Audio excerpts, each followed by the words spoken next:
4時の中国ライフ。皆様こんにちは、ヨンジーと申します。いつも動画のご視聴いただきありがとうございます。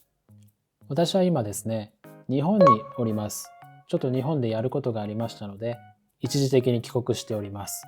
私、せっかく日本におりますので、何か日本から皆様に情報提供できることはないかなと考えたところですね。たまにいただく質問で、日本にいながらにして中国の電話番号を取得する方法はありますかというようなご質問をいただくことがあります。で、そもそもなんで日本にいながら中国の電話番号が必要なのかということなんですけれども、例えばですね、中国である施設とか博物館、美術館、植物園とか、あるいは何かコンサートのチケットとかですね、こういったものを取得しようとしたときに、中国の電話番号がないと取得できないケースがたまにあります。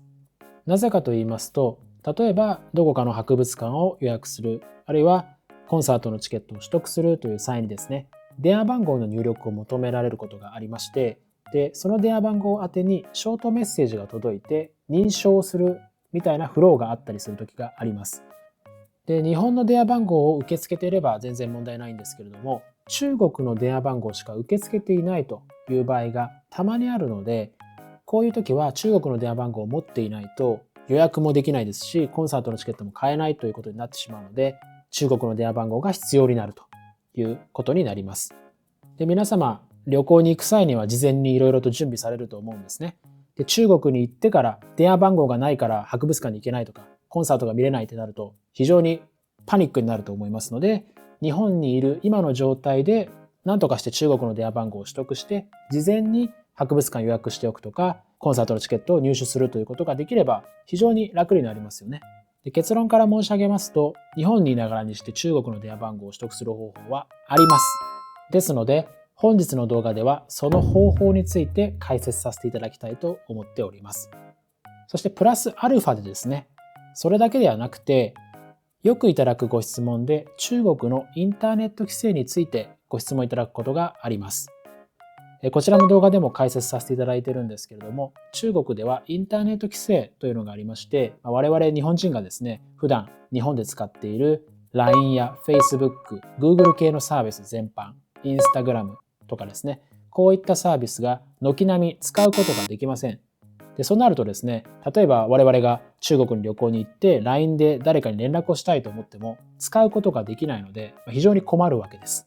で、このインターネット規制を回避して中国国内で自由にインターネットをする方法というのもありますので、本日の動画ではまず前半部分で日本にいながらにして中国の電話番号を取得する方法について解説させていただきます。そして後半部分では中国のインターネット規制を回避する方法ですね。こちらについてお話をさせていただければと思っております。で、実はですね、今お話しした2つのことを同時に解決できるサービスが存在します。それは eSender というサービスになります。で、今回ですね、この eSender さんからうちのサービスちょっと使ってみませんかというふうにご提供いただきまして、実際に使ってみたところ非常に使いやすくて便利でしたので、本日の動画ではこの eSender の使い方を皆様にご紹介させていただければと思っております。従いまして本日の動画はまず動画の前半部分で eSender を使って日本にいながらにして中国の電話番号を取得する方法を解説いたします。そして後半部分では中国のインターネット規制を回避してインターネットを自由に使う方法ですね。こちらの方法について解説させていただきたいと思っております。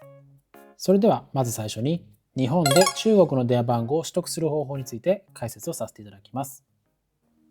まずはスマートフォンで WeChat を開きます。WeChat の中で eSender の利用を進めていきます。ですので WeChat がまだ入ってないよという方に関しましては、こちらの動画を見て WeChat の導入を進めてください。WeChat を開きましたら、こちらの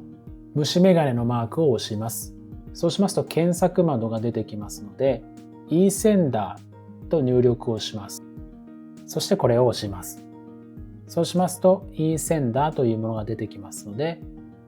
こちらを押します。緑色のボタンのフォローというものを押してください。次に下の真ん中のものを押しまして、上から2つ目のやつを押します。そうしますとこの画面が出ると思います。そうしましたら、このオープンと書いてあるところですね。こちらを押してください。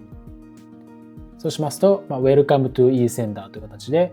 General Number Registration というところで、ここで個人情報を入力していきます。まずは性別ですね。男性か女性かというところを選んで、その下のカスタマーネームというところには、ご自身のパスポートに記載されているお名前と全く同じものを入力してください。その後ですね、コンタクトナンバーというところには、ご自身の日本の電話番号を入力してください。日本ですので、プラス81を選択しまして、あとはご自身の電話番号の頭の0を消して入力をしてください。例えば、080から始まる番号でしたら、80から始めます。03の番号でしたら、3から始めます。このような形で電話番号を入力していってください。次に、Type of Document というのがあります。こちらはパスポートを選択してください。その下のナショナリティですけれども、こちらはジャパンを選択してください。ドキュメントナンバーというのがあります。ここにはパスポートの番号を入力してください。次にプロモーションコードというところですけれども、こちらには HK0016 と入力しますと、電話番号を15日間無料で使うことができます。そして最後にベリフィケーションコードですね。こちらは画像で表示されているものを入力してください。入力が終わりましたら緑のボタンのサブミットを押します。そうしますとこのような確認画面が出てきますので、内容を確認して問題なければ緑のボタンのコンファームというのを押してください。で、押しますとですね、利用規約が出てきますので、下に進んでいただいて、まずここのチェックボックスを入れてください。そして下にですね、3つ選択するところがあるんですけれども、一番上のものを選択して、そして下の緑のボタンを押せば OK です。はい、たったこれだけで中国の電話番号の取得が完了しました。今画面に表示されているプラス86から始まる番号が取得した番号になります。先ほど取得するときにですね、HK0016 のクーポンコードを入れてますので、15日間は無料で使うことができます。15日以降も使いたいという場合の料金に関しましては、この後動画内でご説明させていただきます。それでは OK を押して先に進みます。そうしますと次の画面でですね、実名認証というものが出てきます。中国の電話番号は実名認証、つまりですね、パスポート情報などの登録が必要になります。この登録をしないと番号が有効化されません。つまり使うことができないんですね。ですので、こちらの画面でパスポート情報とご自身の顔写真の登録をしていきます。こちらを押しますと言語が変えれますので、この中に日本語というのがありますので、日本語にすると分かりやすいです。あとは画面の指示に従ってパスポートの表紙や顔写真のページ、またあなたご自身のですね、顔写真をスマホのカメラで撮影してアップロードをしてください。アップロードが完了しましたら、あなたの位置ですというボタンを押します。そうしますと、位置情報へのアクセスというのが出てきますので、これを許可してください。そうしますと、位置情報に基づいて住所が表示されます。最後に一番下の提出しますという青いボタンを押してください。はい、そうしますと、このような形で審査中ですという画面が出てきます。これで実名認証は完了です。実名認証の審査が完了しますと、WeChat の中のインセンダーのところに審査結果が届きます。eSender を押します。そうしますとですね、ここで通知が見れますので、これを押します。そうしますと、ここにですね、認証が完了しましたというメッセージが届いております。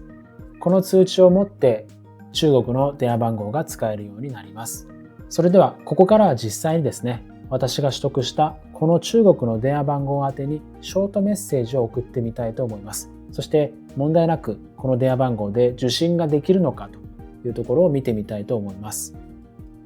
SMS ショートメッセージを送る画面を開いております。で、私の携帯電話には2つの SIM カードが今入っております。1つは中国移動という中国で契約している SIM カードです。で、もう1つは POVO という日本で契約している SIM カードがありますので、中国と日本の2つの電話番号を今私のスマートフォンは使うことができるようになっています。で、先ほど取得した eSender の中国の電話番号に対して SMS を送ろうと思ってるんですけれども、私が今持っている別のですね、この中国移動の電話番号からショートメッセージを試しに送ってみたいと思います。では、4G テストメッセージというメッセージを e センダーで取得した中国の電話番号宛てに試しに送ってみたいと思います。送信ボタンを押します。今送信しました。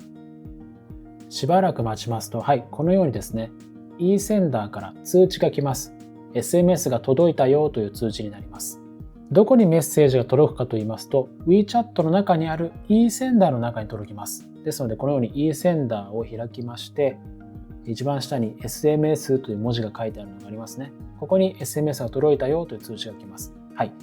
で、こちらに先ほど私が送信した 4G テストメッセージというメッセージが届いているのがご確認いただけると思います。このような形で e センダーで取得した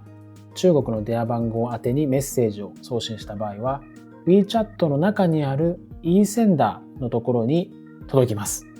そして1点注意事項がございます。こちらにもですね、文字で書いてあるんですけれども、メッセージは72時間までしか保存されません。72時間経ちますと、今見ているここのメッセージの画面が見ることができなくなります。ですので、大事なメッセージに関しましては、スクリーンショットを撮ってご自身のスマートフォンに保存しておくことをお勧めいたします。先ほども申し上げました通り、クーポンコード入れてますので、e センダーの中国電話番号は15日間無料で SMS の受信ができます。ですので、旅行の期間だけ無料で使うとか、そういった使い方もできるので非常に便利かなと思うんですけれども、15日以降も使いたいという方もいらっしゃると思います。ですので、この後については15日以降使うための料金の支払い方について解説をさせていただきたいと思います。まず WeChat で e センダーを開きましたら、下のこの部分を押します。そうしましたら上から2つ目のやつですね。これを押します。そうしますと、ご自身が取得した中国の電話番号がここに表示されていると思います。次に下の緑のリチャージというボタンを押します。電話番号を選ぶところがありますので、そちらを押してご自身が取得した電話番号を選んでください。あとはですね、こちらの画面には支払い方法がいくつか出てます。あとは支払い時の通貨ですね。これもいくつか選ぶことができるんですが、残念ながら日本円には対応していません。で、ここ見てみますとですね、香港ドルとか台湾ドルとかあるんですけれども、我々日本人が払いやすい手段でいきますと、香港ドルが一番いいかなと思います。香港ドルでしたらまずペイパルがありますので、ペイパルであればクレジットカードを紐付けて支払いをすることができます。また Google Pay もありますので、Google Pay にクレジットカードが紐付いている方は、日本のクレジットカードで支払うことができますので、香港ドルがおすすめだと思います。そして下の方に行きますと金額が書いてあります。ここに書いてある金額は中国の電話番号を維持するための金額です。例えば一番上のやつですね。30日間ですと30香港ドル、日本円で約600円で30日間電話番号が維持できます。最長のものですと668香港ドルで1800日というプランがありますね。日本円にしますと1万3000円くらいで1800日ですから、だいたい5年間ぐらいで取得した電話番号を保持できるという、そういうプランもあります。ですので、電話番号を保持したいという方に関しましては、こちらからお好きな支払い方法と支払いのプラン選んでいただいて、緑のペイメントボタンを押しますと支払い手続きに進みます。以上が日本にいながらにして中国の電話番号を取得する方法でした。はい、私は今東京羽田空港におります。まさにこれから広州に帰るところなんですけれども、 e センダーにはですね eSIM というのがありまして、これを使えば中国でインターネット規制を回避して自由にスマートフォンでインターネットができるようになりますので、今ですねこの空港でその eSIM を有効化させて、実際に中国に行ってから本当に自由にインターネットができるのかっていうのを試してみたいと思います。はい、出国手続きが全て終わりまして、今空港のラウンジの方に来ました。では早速ですね e センダーの eSIM を買ってスマートフォンに設定してみたいと思います。ここから先のお話はですね eSIM に対応したスマートフォンをお持ちの方のみが対象になりますので、もしそのようなスマートフォンをお持ちでない場合に関しては、ここから先は全て飛ばしていただければと思います。まずは WeChat を開きます。そして E センダーを押します。下の真ん中のやつを押します。そして一番下に eSIM というのがありますので、これを押します。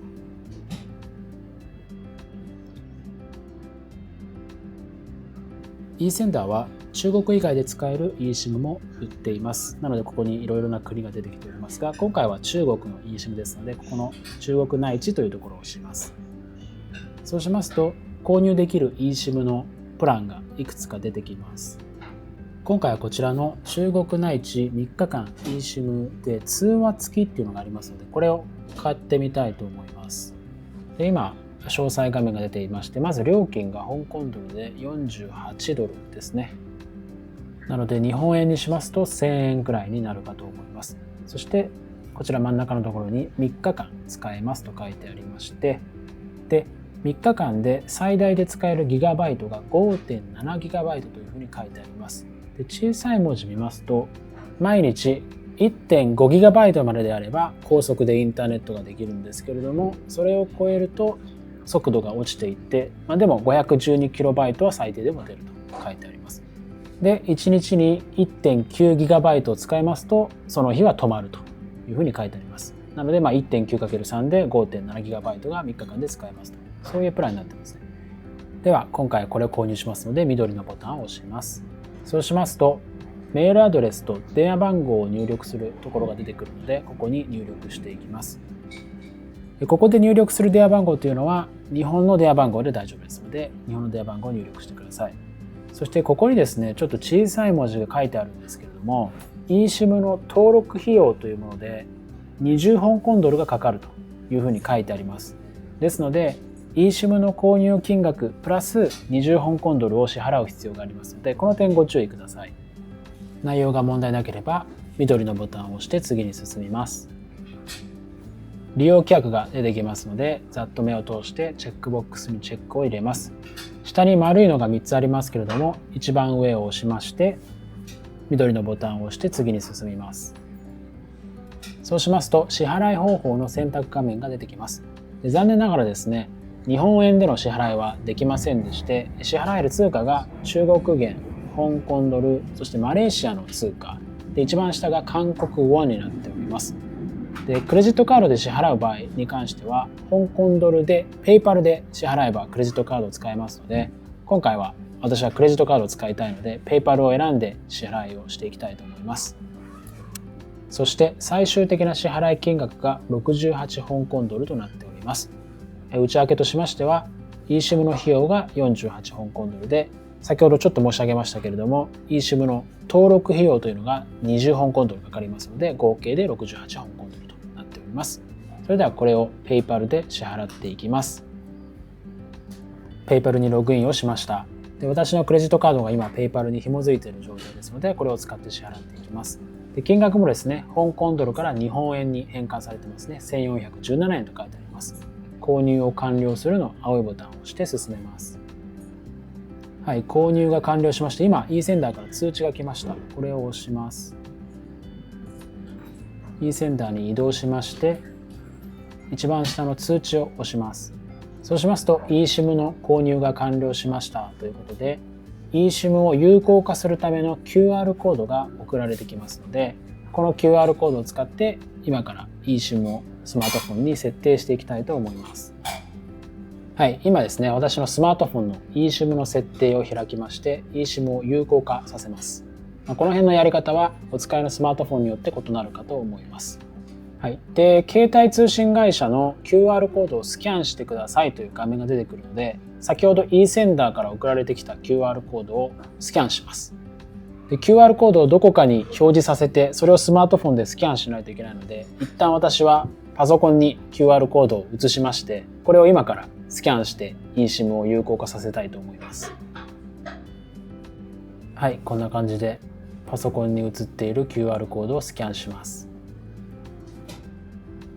はい、この MB というのが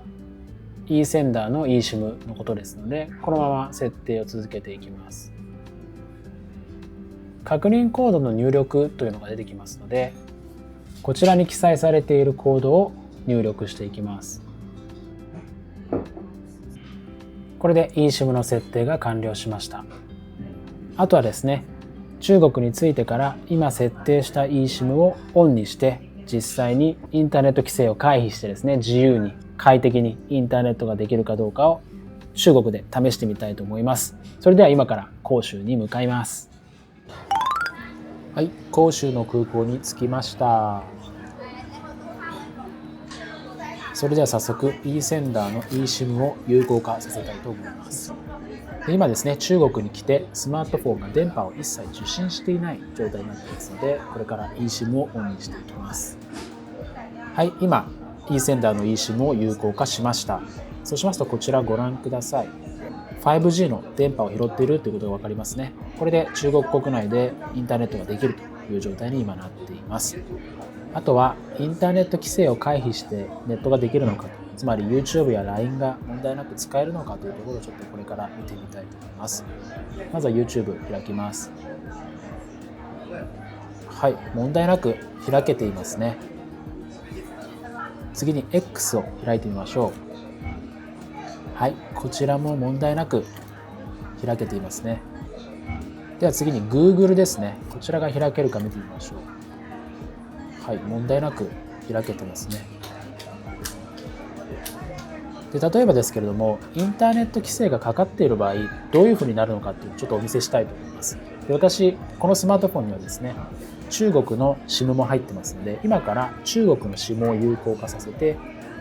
中国の SIM を使ってインターネットにアクセスをしていきます。それでは YouTube を開いてみます。そうしますと、ご覧ください。このような形で全く何も表示されません。これがインターネット規制がかかっている状態になります。通常中国からのインターネットアクセスですとこういう感じになります。YouTube は全く表示されません。ご覧の通り読み込み中がずっと続きます。では次に Google を開いてみましょう。Google と入力して押しますと、ご覧ください。読み込み中状態で開くことができません。そして X も同様にですね、ずっと読み込み中の状態になっています。これも一生これが続きます。何をしてもこの状態です。次に LINE を見てみましょう。おすすめとかですね、ニュースとか見てますけれども、全く何も表示されません。こんな感じですね。ずっと読み込み中になっています。これがネット規制なわけですけれども、じゃあもう一度ですね、e センダーの SIM を有効化させて、これがどう改善するのかというところですね。これを見たいと思います。はい、今 e センダーの SIM に切り替えました。そして再度ですね、LINE を開いてみたいと思います。はい、こんな感じですね。ちゃんとおすすめのところに動画が表示されるようになっています。ニュースを見ても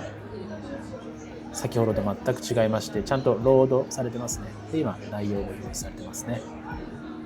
はい、このようにですね、e センダーの eSIM を使うことで中国国内でインターネット規制の対象になっているサービスをですね、問題なく使うことができますので、もし中国にご旅行に行かれる際にですね、こういったサービスを中国から使いたいという方いらっしゃいましたら、e センダーの eSIM も一つの手段になってくるかと思いますので、ぜひご検討いただければと思います。